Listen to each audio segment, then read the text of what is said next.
I have a lot of responsibilities. As an individual, ginagawa ko ang responsibility ko by not wasting rice. Kukuha lang ako ng kaya kong ubusin para walang kanin na matira. Ginagawa ko ang responsibility ko by making sure that my family is healthy. Kumakain kami ng family ko ng brown rice and other organic vegetables.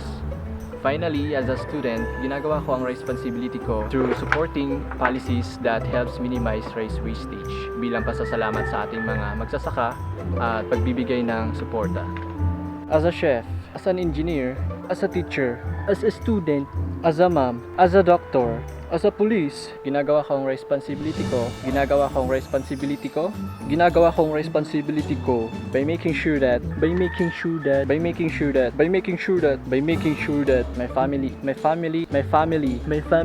my family